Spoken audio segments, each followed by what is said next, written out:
സിറിയയിൽ ഭരണം പിടിച്ചെടുത്ത HTS വിമതരുമായി അമേരിക്ക നേരിട്ട് ചർച്ച നടത്തുന്നതായി American state secretary Antony Blinken സ്ഥിരീകരിച്ചു.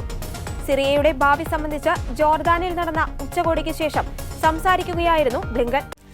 അറബ്, യൂറോപ്യൻ, തുർക്കി പ്രതിനിധികൾ ഉച്ചകോടിയിൽ പങ്കെടുത്തു.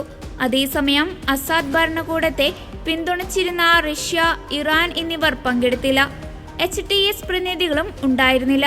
ന്യൂനപക്ഷാവകാശങ്ങൾ സംരക്ഷിക്കുന്ന തീവ്രവാദം അനുവദിക്കാത്ത ഭരണകൂടമാണ് സിറിയയിൽ വേണ്ടതെന്ന് ഉച്ചകോടി ആവശ്യപ്പെട്ടു. അതിനിടെ കഴിഞ്ഞ ആഴ്ചയാണ് ബാഷർ അൽ അസദ് ഭരണകൂടത്തിന്റെ 80% സൈനിക സംവിധാനങ്ങളും തകർത്തതായി ഇസ്രായേൽ അറിയിച്ചത്.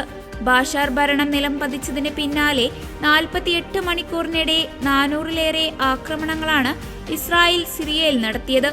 ഇതിന് പിന്നാലെ സിറിയയുടെ തന്ത്രപ്രധാനമായ സൈനിക സംവിധാനങ്ങളിൽ ഭൂരിഭാഗവും തകർത്തുവെന്നാണ് ഇസ്രായേൽ ഡിഫൻസ് ഫോഴ്സ് അവകാശപ്പെട്ടിരിക്കുന്നത്.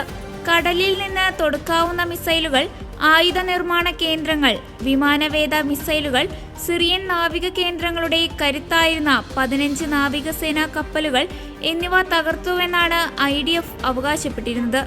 സിറിയയിൽ ആക്രമണം നടത്തുന്ന വീഡിയോയും ഇസ്രായേൽ ഡിഫൻസ് ഫോഴ്സ് പങ്കുവച്ചിരുന്നു. നേരത്തെ ഇസ്രായേലിന് പിന്നാലെ അമേരിക്കയും സിറിയയിൽ വ്യോമാക്രമണം നടത്തിയിരുന്നു. IAS ശക്തി കേന്ദ്രങ്ങളിലാണ് ആക്രമണം നടത്തിയതെന്നായിരുന്നു നിയുക്ത അമേരിക്കൻ പ്രസിഡന്റ് ഡൊണാൾഡ് ട്രംപിന്റെ പ്രതികരണം. സിറിയയുമായുള്ള 1974-ലെ വെടിനിർത്തൽ കരാർ പ്രകാരം സ്ഥാപിച്ച ഗോലാൻ കുന്നുകളിലെ ബഫർ സോണിന്റെ നിയന്ത്രണം ഇസ്രായേൽ സൈന്യം ഏറ്റെടുത്തതായി നേരത്തെ ഇസ്രായേൽ പ്രധാനമന്ത്രി ബെഞ്ചമിൻ നെതന്യാഹു പ്രഖ്യാപിച്ചിരുന്നു. സിറിയയിൽ വിമത സൈന്യം അധികാരം പിടിച്ചതിന് പിന്നാലെയായിരുന്നു ഇസ്രായേലിന്റെ നടപടി.